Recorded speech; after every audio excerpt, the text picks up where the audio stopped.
Well, welcome, everybody. We are excited to be with you to talk about a subject that's obviously near and dear to our hearts. Managers as Mentors is all about how to give effectively the second greatest gift you can give another human being, and that is the gift of love, or the gift of learning, gift of love being the number one. This is an important time to be talking about this subject because of the changes we see in organizations, and we'll be talking about that some. Marshall? Yeah, I'm very excited about it, and what I want to do is talk about how this relates to what I do as well in coaching. So, Chip, if you can kind of lead the discussion, and after each time you get started with a section, I will, to use a good phrase, chip in. I will chip in and share my insights. This is great. This is great. Let's move, Becky, to the next slide because I think it sets the tone for what this session is really going to be focused on, and that is the thought for the day. And if you'll click, and that is a funny way to start, is it not? No one can teach anyone anything of significance. Those are the famous words of the great psychologist Carl Rogers. And it's a very, very important quote because the essence is, as you see, click it again, Becky, that the purpose of teaching or mentoring is to help another person remember, renew, and make ready to use. Think about just those words. To help people remember. At some level, we are probably all connected to a universe of learning. And so part of the goal of mentoring is help to connect to that great universe to make sure that the individual renews it, freshens it up, and most important, makes it ready to use, the application.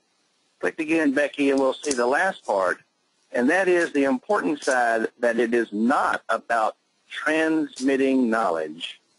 It is about facilitating the discovery of understanding. Think about it like this. Learning is a door open from the inside. So only that protege can open that door for an understanding. The door is the door of insight, that aha, that we're all familiar with. So if you think about what do I do as a mentor to manage a relationship in a way that encourages and fosters and excites that protege, that they are willing to open that door to let understanding occur. And this will be particularly important today. Go ahead, Marshall. Well, in my coaching, which is a little different than mentoring, but in my coaching, I have this unique approach. I don't get paid if my clients don't get better. And better is not judged by me or them, it's judged by everyone around them. And the client I coach that improved the most is the client I spent the least amount of time with, and the client I spent the most amount of time with didn't improve at all, which was a very humbling lesson. I have a degree in math, so I made a chart. On one dimension was called time spent with Marshall Goldsmith, and the other dimension was called improvement. There seemed to be a clear negative correlation between spending time with me and getting better. Well, I thought that's a humbling chart. So I go talk to my client who improved the most, who I spent the least amount of time with, who's great to start with, who, by the way, taught me 10 times as much as I taught him. And his name is Alan Mullally. Alan's now the CEO of the Ford Motor Company, a fantastic leader, and just a wonderful human being. I asked Alan, what should I learn about coaching from you? He taught me two great lessons that are going to reinforce, Chip, your point. He said, lesson number one, Marshall, your biggest challenge as a coach is called customer selection. If you pick the right customer, your coaching process will always work. If you pick the wrong customer, the coaching process will never work. And he said, two, don't make the coaching process about yourself and your own ego and how smart you are. Make it about the great people you work with and how hard they work, and make it about them, not about you. And then he said, as the CEO of Ford, every day I tell myself, leadership's not about me, leadership's about them. And the great leader, the great achiever, maybe it's all about me, but the great leader, the great mentor, it's all about them. So I think that was a good reinforcement of what you said, and came from the CEO of the Year in the United States last year. That's great. That's great. Let's take a look at the next slide and talk a little bit about some of the objectives for what we'd love to explore with you today. And those objectives are what's mentoring really, Obviously, we define mentoring as that part of the leader or coach's job that has learning as its primary outcome. Many of the skills associated with coaching, which Marshall was just talking about, apply in mentoring. But as we talk about it in the book, it's from the vantage point of a partnership. How do you create a partnership for learning? We'll also look at the goal or aim of mentoring, some of the steps or stages in reaching that goal, and a little bit about how to mentor, what the techniques are to take those steps. So let's look, Becky, at the next slide and begin to look at what we think of as the goal or aim of mentoring. And it's really not about mastery. If you think about it, mastering is something that is ongoing. It's not a destination, it's a journey. It's not a noun, it's a gerund. It is the process of continuous learning. So therefore, a mentoring relationship or partnership is critical. And what you see on the screen are some of the elements of a great mentoring relationship. I always like to start at the bottom because you're looking at that shark and wondering, what has that got to do with mentoring? But if you look up sharks and how they grow, we know that if you bought a 6-inch shark and put it in an aquarium in your home, it would stay about 6 inches long. But if you took that same shark and put it in a giant aquarium like you might find at SeaWorld, it would grow dramatically, 6 feet maybe. The point being that people grow commensurate with their environment. So part of a great mentoring relationship is to create an expansive relationship. Therein lies the need for those arrows going in all directions. A great mentoring relationship has focus, meaning it's all about purposeful learning. How do I create a relationship that has a sense of relevance and purpose?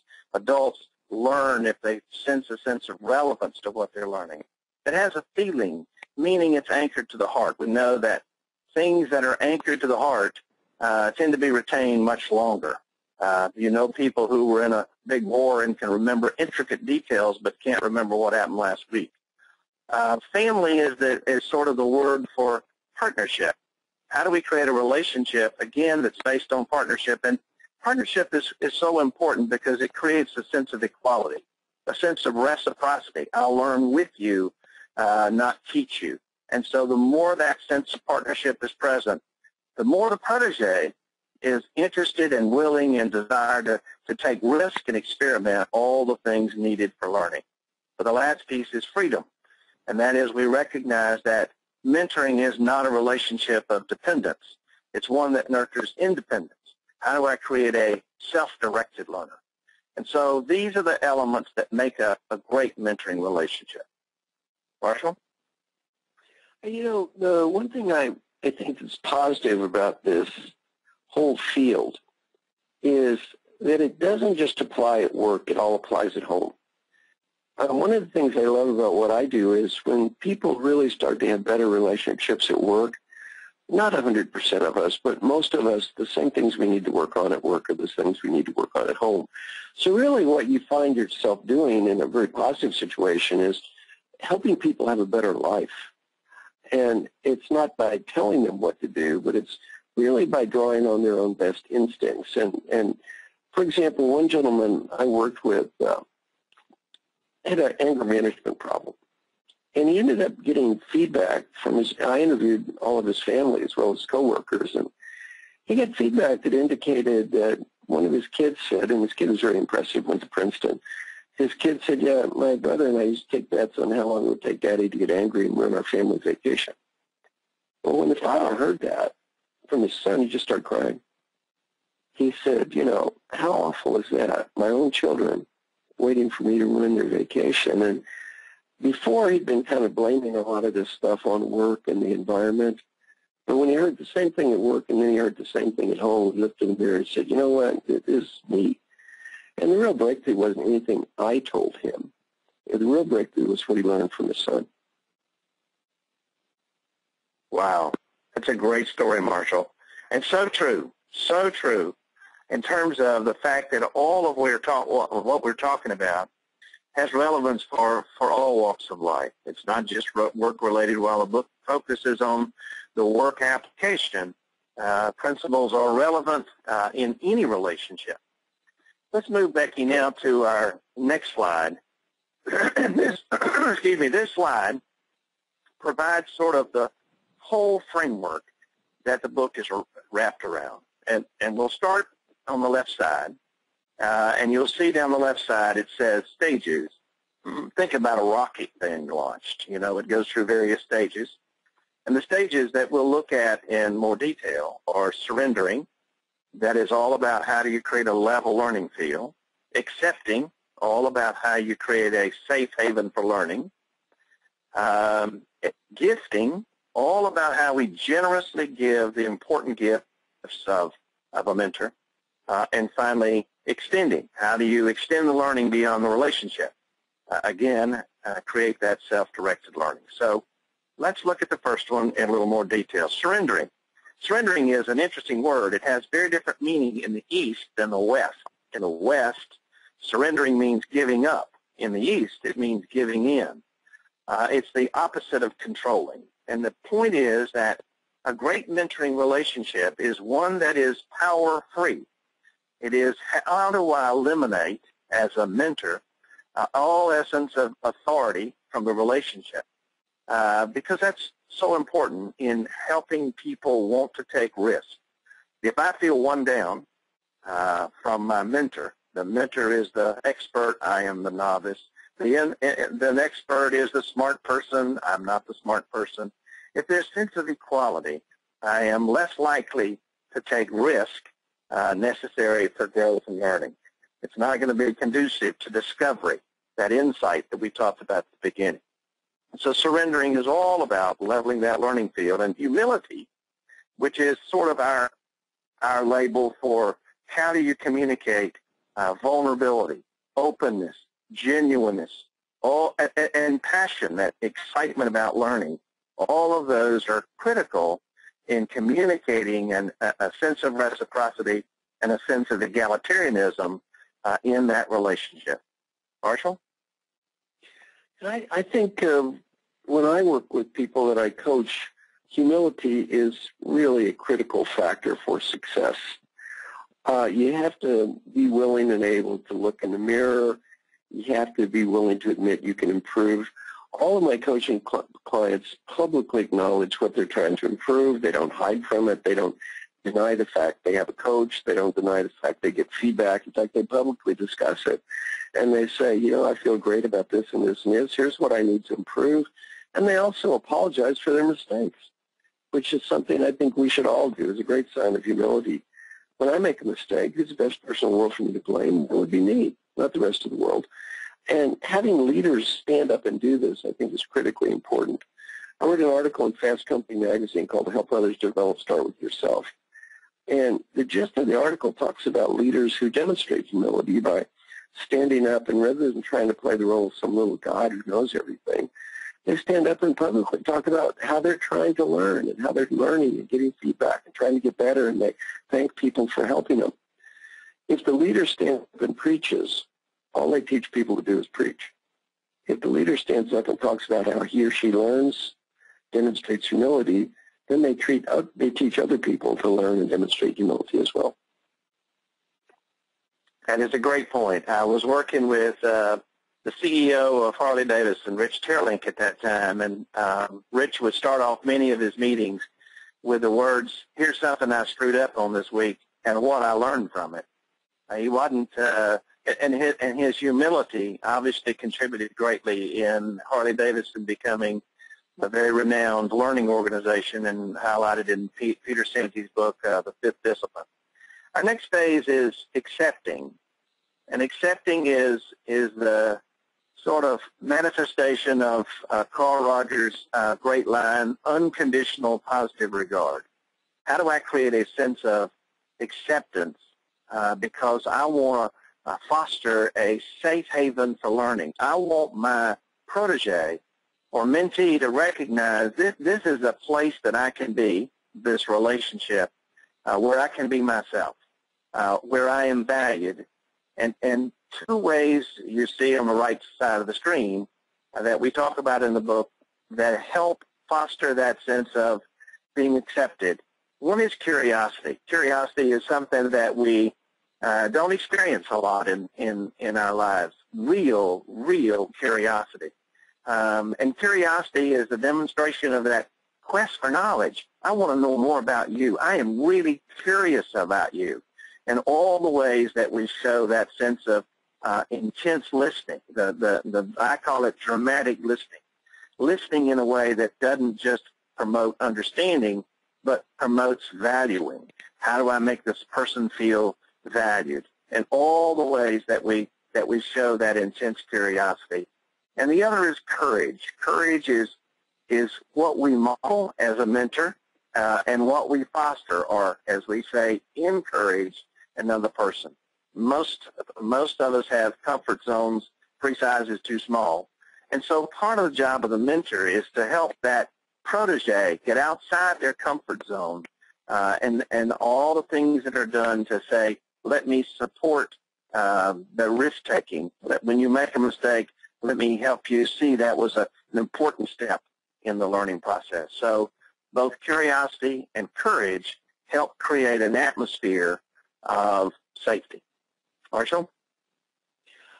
And I would just reinforce on the concept of courage that, to me, humility and courage are 2 factors that are critical for any long-term positive behavioral change. It takes courage to look into the mirror. It takes courage for the mentor to let go. It takes courage for the protege to also be honest. And I like the idea of the accepting relationship in the sense that one thing I always try to tell everyone I work with, every mistake you describe to me is a good thing. I'm not your boss. I'm not going to fire you here. And anything that you discuss with me that you did wrong, or anything you do wrong when you're talking to me, is a positive thing. Because I'm one of the few people, and we'll discuss it with you, and I won't ignore it. And we can talk about it and deal with it, and you can learn from it. So it's really good to have a relationship where the protege doesn't feel like they have to impress the mentor, that they do feel accepted. Because if they try to impress the mentor, then the whole relationship will probably go nowhere, because all they're going to be doing is showing off. They're not actually going to be discussing what they really need to improve. Great points. Great points. The main event. We are now at the main event. It's gifting. It is an expression of generosity, and it's, as you see on the right side, there are 4 techniques on the right. There are more that are in the book. But you might think when you look at that, gee whiz, advice, feedback, support, focus, why don't we just start there? But what's important is to remember is part of great mentoring is creating a readiness to learn. If you think about it, in your personal life, probably somebody has come up to you many times wanting to give you a gift. Think about the last time somebody says, I need to give you some feedback, or I need to give you some advice. You probably didn't see it as an exciting present you were about to get. And in much the same way with the protege, it's all about how do I create that readiness, and the surrendering and accepting phase are all aimed at creating a preparation, a recognition that it is, I'm here for you. I'm here to value you. And so my gifts of feedback are given out of an interest and concern for your growth and learning. And so they are true gifts in the deepest sense of generosity. Gifting advice is probably the most common we think about a great mentor. In fact, if you look up the word in the dictionary, the definition of mentor is a trusted advisor. But the key thing about advice is to be able to give it in a way that doesn't foster resistance. You know, we ask permission to give advice. We state our advice in first person singular. What I found helpful, what's worked for me, not what you ought to do. Again, the parental sound, the judgment that's present in that is critical. Feedback is one that is Marshall's specialty, so I'm going to say that, and he likes to talk about feed forward, to let him give a little bit more about that. Support is all about how we help nurture the individual go outside of what they normally see. It's helping people begin to change their paradigm, to move outside of that comfort zone. And how do I support them in not only what we're doing, but the transfer of learning beyond the relationship. And finally, focus. How do we keep the focus on what is relevant? How do I anchor learning to the greater purpose or mission or vision of the organization? So again, I'm learning for a reason. I'm learning for application. I'm learning in a way that makes it, quote, ready to use, as we saw in our first slide. Marshall? Well, in the way I work with people, one of the things I teach is feed forward, and it describes feed forward in our book. I love the concept of feed forward. Personally, I'm a Buddhist, and feed forward is a very Buddhist concept. Buddha said, only do what I teach if it worked for you. If it doesn't work for you, just don't do it. Well, the idea of feed forward, Chip, is exactly what you said. It's like a gift. And when people give you ideas, what I teach in feed forward is focus on the future, not the past. So it's not about proving somebody's bad or wrong. Give them ideas aimed at helping them improve what they want to improve. And another thing that's very consistent throughout our book is the person getting feed forward, it has to come from their heart. They have to want to get better at something. If they want to get better at it, then they're just going to reject the ideas or the advice anyway. So what I suggest is you pick one thing to improve and have it come from your heart. And then when I teach this in classes, I say, pick one behavior, then talk to as many people as you can. You say, my name is Jim. I want to get better at listening. Please give me a couple of ideas for the future. And they get ideas for the future, not feedback about the past. And then they just say thank you. They don't judge, argue, or critique. People don't promise to do everything that their suggestions say. They just promise to listen to people and think and learn. And we did a huge research study called Leadership as a Contact Sport. If anyone would like to see it, send me an email, marshall@marshallgoldsmith.com. I'll send it to you. 86,000 participants in 8 companies. And our research is very clear. If you go through this feed-forward process and you really lead from the heart, you say, here's what I want to do better, you get in the habit of asking for advice and then following up on a regular basis, you almost always see leaders achieving positive long-term change in behavior. And again, in my coaching, the huge majority that my clients learn, they don't learn from me. As Chip said, I'm much more of a facilitator who's helping them learn from everyone around them. So, Chip, back to you. Yes, sir. And our last phase is extending. And again, as we described at the outset, extending is all about how do I extend this learning beyond the relationship? How do I build that sense of self-directedness in the protege? And we talk about the power of inspiration, and that is I want to create a joyful learner. I want my passion about learning. Roosevelt Moss-Kanter, professor at Harvard Business School, said, leaders are more powerful role models when they learn than when they teach. And I think that's a great concept of one of the greatest ways I can inspire my protege to be self-directed is the way they see me as a mentor, excited about learning, passionate about learning.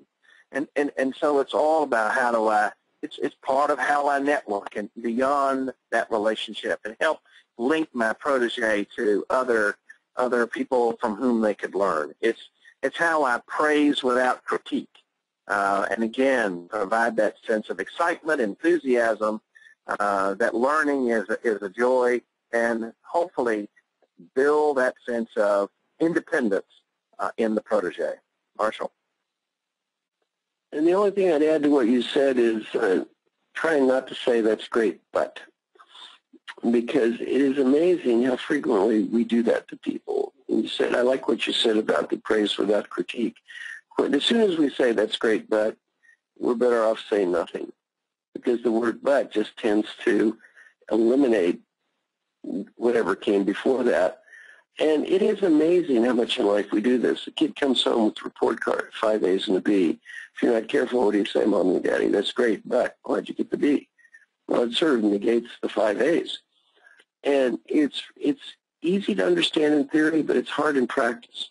One gentleman that went to my class used this as an example. He sent me an email. He said, my son came home from school and he had 5 A's and a B, and I remembered your lecture. It was 2 days after the class, and he said, I looked at my son and said, son, that's great. Daddy's proud of you. Then he wrote, my son sat there in silence. He continued the email. He said, I said again, son, that's great. Daddy's proud. And he said, my son looked at me and asked, when are you going to start yelling at me? I said, I'm not going to yell at you, Dad. Daddy's proud of you. And he said, the kid was so happy. Well, back to this being able to praise without critique.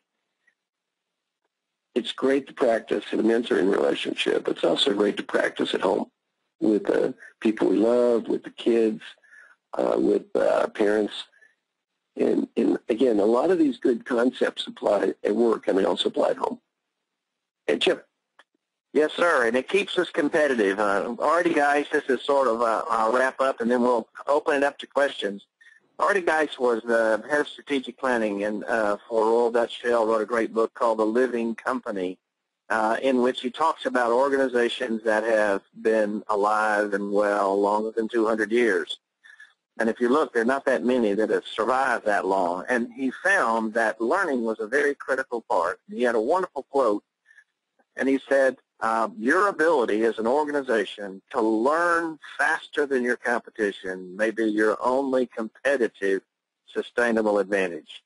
And today, it's a critical part of organizational success. And in a brain-based economy, we need to focus on not the traditional old rote and practice that we might have with some lower-level skills, but how do I create that insight that leads to understanding through a great mentoring relationship. So, Becky, we can open it up to questions. Thanks so much, Chip, and thanks, Marshall. While Becky's doing that, Chip, while Becky's doing that, one of the people in our book is Liz Smith. Liz is just a spectacular leader and a wonderful woman and just a great person. And she's now the CEO of Bloomin' Brands restaurant and just done a spectacular job in that organization. And in her story of how she was mentored, one of the deep learnings she had relating to what you said is this idea of fail faster. That you're going to have to be an innovator. You're going to try things and you're going to fail. That's okay. But just learn from your mistakes. And I love her phrase, fail faster. So you don't sit there and get fixated on the same thing and don't give up. You know when to pull the plug, and you know when you succeed, you know when you fail. And to learn faster is really equivalent to fail faster. That's Absolutely. Really key, especially in an entrepreneur. Okay, Becky, back to you. Sure. Thanks, Marshall. So I'm going to just invite anyone who'd like to speak to Chip and Marshall to use the hand raise feature in GoToWebinar. If I see your hand raised, I'll unmute one person at a time. And then in the meantime, we've had questions pouring in while you've all been speaking. And I'm going to get to as many of those as I can as well while I wait for people who want to speak on the line. The first question that I'd like to ask comes from Korea, and the caller was wondering how you define the difference between mentoring and coaching. Great. I like to define it, and now I'll hear Marshall's definition. I define coaching as someone who is about the business of nurturing and sustaining performance, whether we're talking about a dance coach or an athletic coach or a work coach. And again, the mentoring is that part of the coach's role that is focused specifically on learning. I like your definition just fine. In my own role as a coach, I have an even more narrow definition, and I don't define that for everybody else. Just my own coaching is helping people achieve positive long-term change in behavior, which is even more narrowly to focus than the broader definition. I like your definition of both, though. And I think the key on definition, I learned the concept from Dr. Paul Hersey, my mentor, who died recently. And Dr. Hersey always said, listen, we just use operational definitions. Let's don't get into some pissing contest about what is the right definition. You know, we have operational definitions. So when we use this word, this is what we mean. It doesn't mean our definition is better or worse than anybody else's definition. That way you get out of this, my definition is better than your definition contest. So, Chip, I think both your definitions are fine. I agree. Thanks. I'm going to unmute Lynn Ingersoll, who has her hand raised and would like to ask a question. Lynn? Let's see. Okay. Lynn, you're on the line. Morning, Lynn.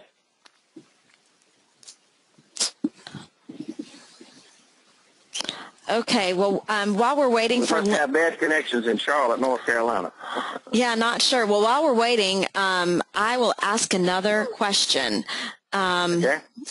And there are so many. Well, here's a comment from Joseph. He says it's better to share your failures than your successes because not everyone has a success like yours, so it can be hard to relate to them. But everyone has a failure in their past, so everyone can relate to those. I thought that was a really wise observation. That is good. Thank you, Joe, for that. We appreciate it. I keep seeing the same question. Everyone wanted to know about the difference between mentoring and coaching. Okay, here's another question that comes in from Sandy Scott. And Sandy says that curiosity seems quite self-serving and ego-based because it seems to revolve around what interests the I, the one who is curious, which is a desire to know or learn. And she's asking, would it not be better to work from a perspective of fascination, where the shift is more to a willingness to be taken wherever the other is interested in going? I think she is absolutely correct. And when I think of the word curiosity, it is really born in fascination. I am fascinated by you and what I can learn from you. And again, I think that starts the process of opening up the curiosity on the part of the protege. But here again, fascination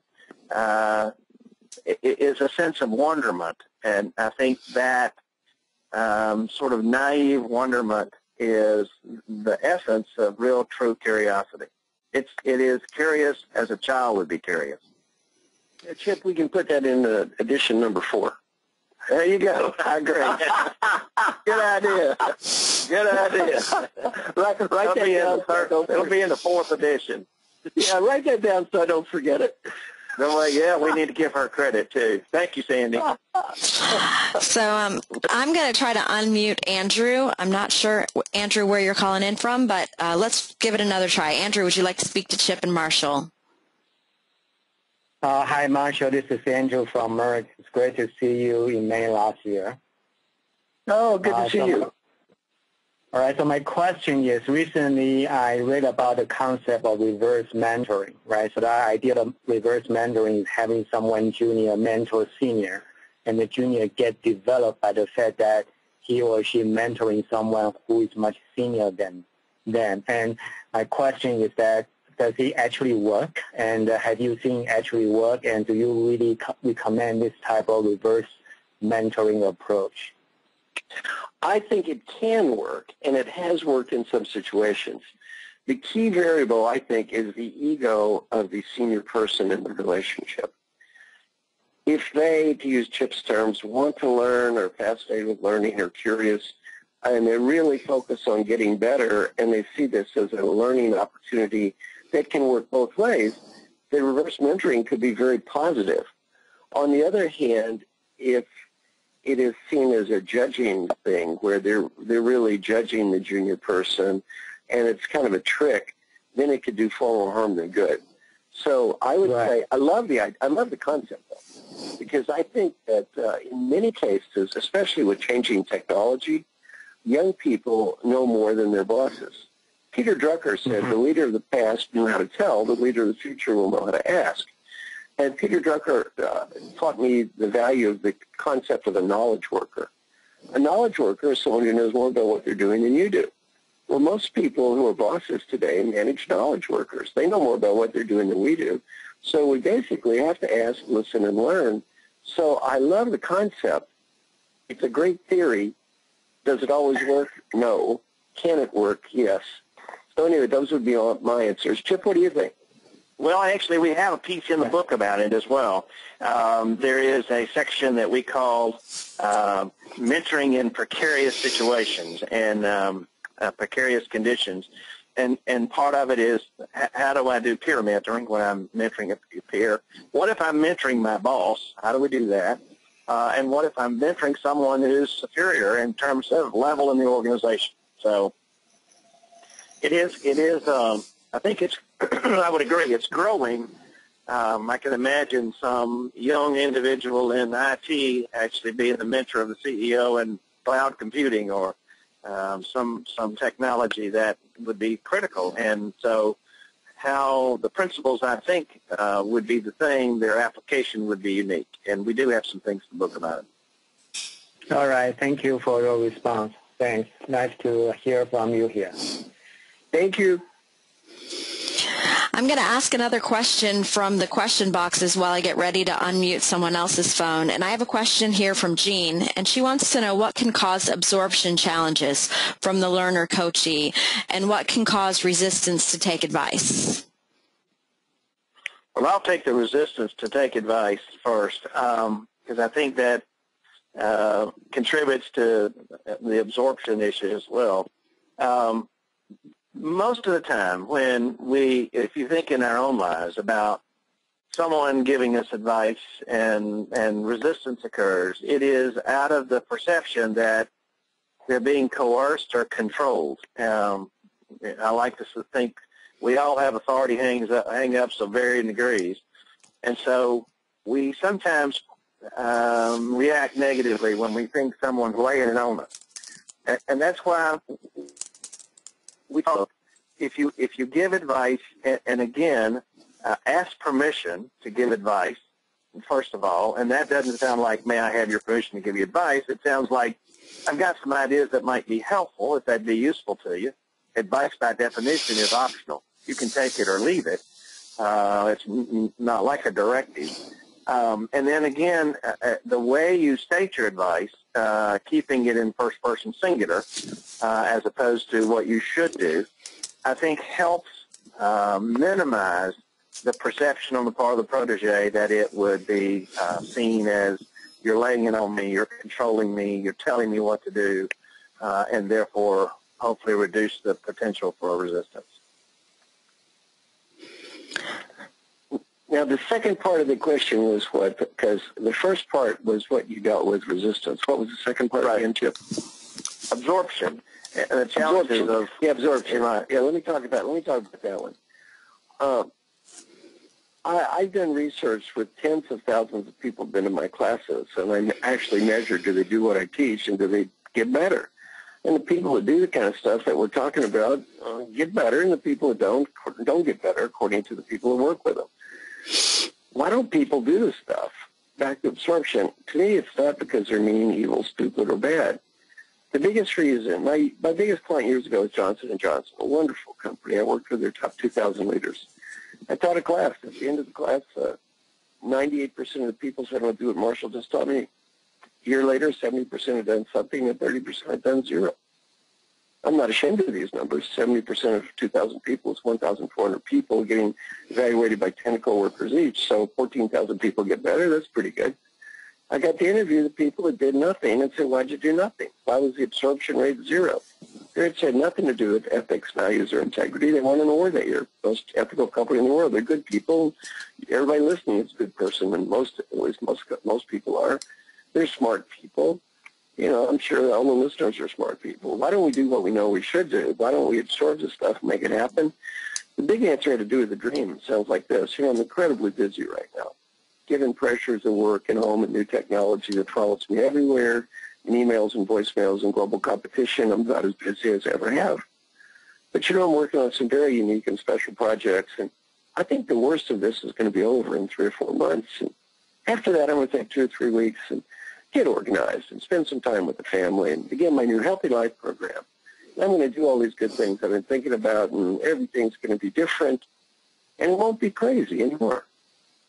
Well, we have this dream that somehow tomorrow is going to be different. I'm going to get through this stuff tomorrow, and I'm going to start applying it tomorrow. And you know what? Tomorrow doesn't get here.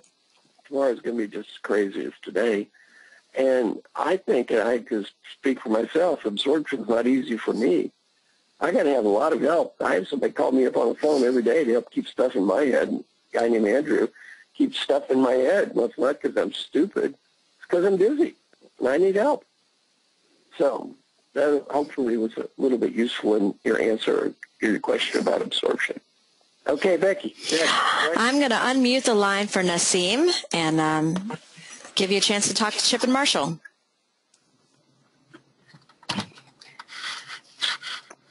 Nassim? Yes. Can you hear me? Yes. Yes. I think, Marshall, these are very, very important concepts, but these concepts and perceptions are very different. Wait, Nassim. Yeah? You say they're very important concepts, but But the the other part of the board, these are not very popular, and these are not very popular, and especially our leaders, they face the challenges. But if they are given the suggestion that they can take advantage of coaching or mentoring, but they hardly accept that. They think perhaps they are very closer to God. And I mean, yes. You're making a very good point.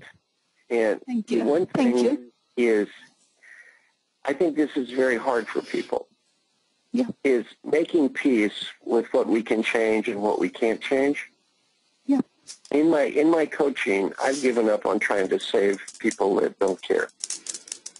And a great lesson I learned from my friend Alan Raleigh is that it's really all about picking great people to work with who do care. Now, my advice for you, Nassim, is going to be very simple. Take a deep breath, change what you can change, and make peace with what you cannot change. And realize that every life you're not going to change. But if I get one email today from one person that says, you know, something you said or did helped me have a little bit better life, it's a good day. It's a good day. And Marshall, I especially want to say thank you so much, because when I receive your email and when you say life is good. That's right. Yes, life is great. Life is good. And that makes my day. Thank you so much. Thank you so much. Thank you for calling us. Thank you. Thank you. Thank you. Hey, Becky. Yes, I've got some more questions for you. The next one I'm going to ask is a follow-up to the question about absorption. So if the number one obstacle to absorption is busyness, or at least a perception of busyness, how can coaches help people with this challenge? Chip, you want to do that one? Yeah, sure. I think part of it is business is sort of a code for I don't have enough time. And when we dissect that and say, do you really not have enough time, or is it not high enough priority? We all know we get the same number of hours a day. So I think the issue is for me is how do I help leaders begin to see a different priority and a different level of importance so that they are able to help provide learning in a way that can be absorbed, learning in a way that can be transferred, learning in a way that can be applied. When I recently worked with a large organization, and one of the things we asked was, what are the things that are most critical success factors for mentoring in your organization? Nobody mentioned we don't have enough forms. Nobody mentioned we need better policies. They talked about, number one was time to mentor. Two was capacity or training or ability to mentor. And so I think that the degree to which we make it a priority and see it as back to the earlier quote, being competitive requires the learning organization. We now live in an era when those organizations that are most innovative are those that are going to be the survivors. And so if you looked at what's involved in innovation and what's involved in learning, they're very, very similar. And so we also know that those organizations that tend to create a learning organization, that tend to foster that element of fascination, to use Sandy's term, are those that are the most innovative. And so I think today we have a requirement to be successful to create a space for learning, time for learning, and an importance or priority for learning. So I think it starts there. So there was a comment on the line that busy is an acronym for something, Chip. Is that something you taught your friend Ed Gash? It probably is. And Coach Ed would be the one who could remember it. He told me it stands for being under Satan's yoke. He wanted me to be sure to remind you of that. Well, that's a good way to think about it. Ed is a wise man. I have Catherine in Taipei on the line who has a question. I'm going to try and unmute her phone so that you can speak with her. Hi, can you hear me? Yes, Catherine. Yes. I'm the Chinese translator of Marshall's SCC materials. We can't hear you very well. Can you speak very slowly? Okay. I'm the one to translate your SCC certified materials for Chinese. Catherine, I apologize. We're having some feedback on the line. If you want to type in your question, I'd be glad to read it. But we're having some technical and audio difficulty. And while we're waiting, I will ask another question. We had a couple people ask the question, how can we best use technology in mentoring? Do either of you have any thoughts about that? I have a reference. Go ahead first. Elliot Macy, my good friend, is the world's expert on e-learning. And if you look him up online and just put Elliot, E-L-L-I-O-T-T, Macy, M-A-S-I-E, and go look his work up. He does fantastic work in the area of e-learning. And again, knows far more about the topic than I do. So that's my one suggestion. Chip, what's your idea?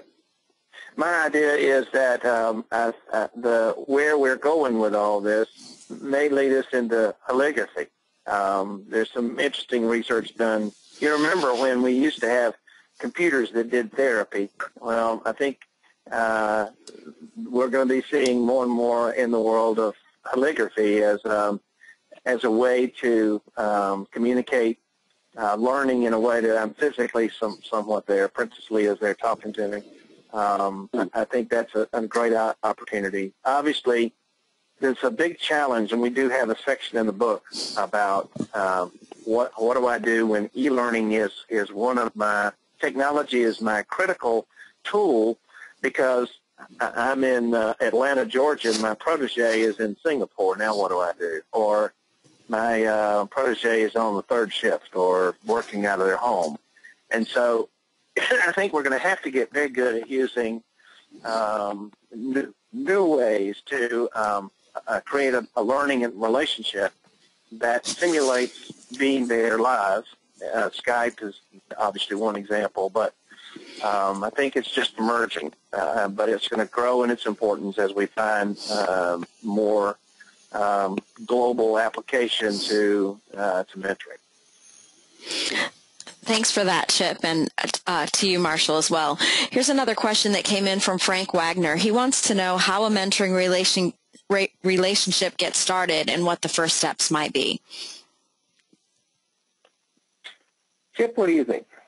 I think it starts with creating an organization where there is, you described it earlier, where there is a desire and an interest and it's valued and it's important to the organization. I think it starts with people saying, I want you to be my mentor. I can learn from you. And the mentor saying, I don't have time, or yes, I'd like to. I think the more there is sort of an open market, if you will, for getting mentors and proteges together is a critical part. I think part of the beginning relationship is the degree to which there is some contracting around, this is what I want to learn, this is what I'm prepared to teach.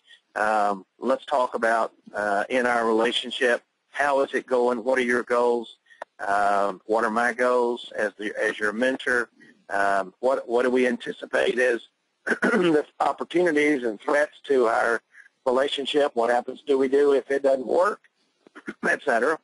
So I think all of the things that happen that create a great contracting process at the beginning are a part of that.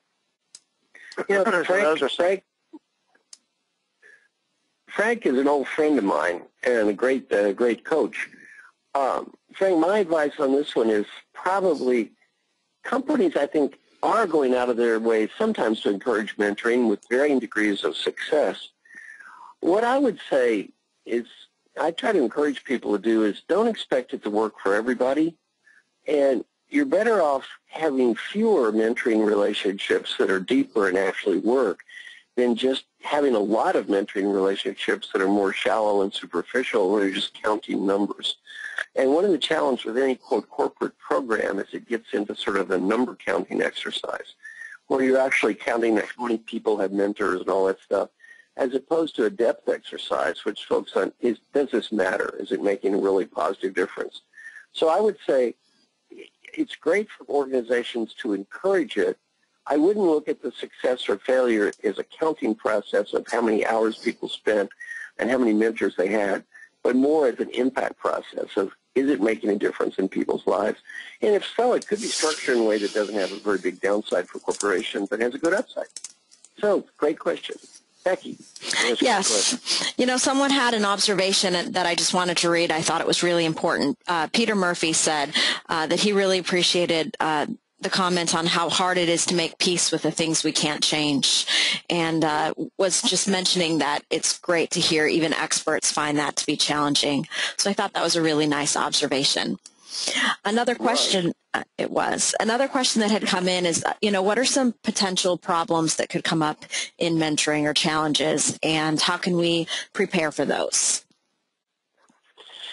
Well, I think back to my earlier point of anticipating some of them and actually speaking. What happens early that we actually say the words, okay, we're starting a relationship together. What happens if this occurs? What do we do then? I think the more there is a readiness through early preparation, the more, if that occurs in the relationship, and sometimes people aren't good matches. Sometimes protégés are disappointed in what their mentor can offer. Sometimes mentors are disappointed in what their protégés are willing to learn. So I think there is obviously opportunities for the relationship to have hiccups. But if we've prepared for that, if we've opened the door for discussion about that, then when it does occur, we are in a much better position to address it early, and use that partnership relationship as the crucible for problem solving, whatever issue it might be. Thanks. Good. So I'm going to wrap up with one last question because we are getting close to the end of our hour together. I thought this was a really great question from David Thomas, and he mentioned that you were talking about learning from mistakes, and he was asking that you would each share a mistake that you have learned a lot from in your life. I have, let's see, a great mistake I've made was, and what I learned from it. I made a big mistake yesterday in renting a car to drive to where I am at late hours rather than take my brilliant wife's advice and get a driver. That was a good one. Oh, funny. In my case, the mistake that I made, I talk about in the book. The mistake I made, I talk about in the book. I was a young PhD student at UCLA, and I thought I was hip and cool and went into deep self-actualization. So I'm in a group with the old Dr. Tannenbaum, and we're encouraged to talk about whatever we want to talk about. I spent 3 weeks talking about how bad people in L.A. are plastic and shallow, and all they try to do is impress other people, and they're not into deeper things. And after 3 weeks, old Dr. Tannenbaum looks at me and says, "Marshall, who are you talking to?" I said, "Well, I guess I'm talking to everybody." He said, "Who in the group are you talking to?" I said, "I don't know." He said, "Well, I don't know if you know this. You've only talked to one person for 3 weeks. Who's that?" I thought about it. I said, "You." He said, "Why me?" Well, I said, "Dr. Tannenbaum, I think a person with your deep knowledge can understand the significance of how screwed up it is just trying to impress people all the time." So he looks at me and he says, "Marshall, is there any chance for the last 3 weeks all you've been doing is trying to impress me?" I said, "No." I said, "You missed everything I said. I'm very disappointed, Dr. Tannenbaum. You totally didn't understand the thing I said. I was just telling you how screwed up it was to impress people." He looked at me and said, "I think I understand." I hated his guts for 6 months. 6 months later, you know what I said? "Thank you, Dr. Tannenbaum. He just taught me to great." And back to the humility again. Absolutely. So let's talk for a minute as we wrap up about the book. It's a really good book. How can people find out more about the book, Chip Bell? It is on every e-tailer on the planet. It's available there. And obviously, we have a blog site, managersasmentors.com, that people can visit and learn more. But those are obviously all the 800 CEO Read, Amazon, all the places, e-tailers that you would normally get. It's also in airport bookstores, Hudson bookstores around the country. So go to your nearest airport, should be there, and bookstore. And more to come, because we do have a lot of listeners not from the U.S. This will be available. We've got many, many offers from different languages. So I'm sure this will be available in different languages. It will take a little bit of time to do that, because translations don't get done that fast. But this will be available in multiple languages pretty soon. Yeah, we just got word that it's translated into Chinese. Right. Fantastic. So if you want to visit managersasmentors.com, you can also get a free sample chapter to get started reading before your copy comes in the mail. And just a note about housekeeping. We had a lot of people asking, are we going to have the recording available and the slides available? We will send out a follow-up email with a link to the YouTube video of today's presentation. We'll also put up the slides on SlideShare. And you can feel free to email me at any time, Becky@weavinginfluence.com, with questions. And then also, I'm going to take all these questions that poured in to today's session that we didn't have a chance to answer, and I'm going to see if Chip and Marshall might be willing to answer some of these questions on the Managers as Mentors blog site. And so we want to let you know that we value the fact that you were here today. We value your questions, and we'll hope to get you some content out that will answer some of those questions. I also just want to close with an invitation. If you enjoyed today's presentation, there's another opportunity to learn from leadership experts. It's next Thursday night, June 27th at 8 p.m. Eastern.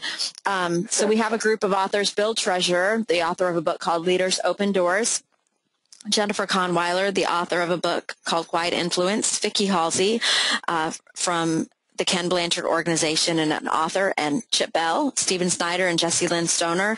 We're going to be meeting next Thursday night at 8 p.m., and we would love to have you join us. And the link is there on the image if you want to visit and register. Thanks so much for being with us today. Thank you.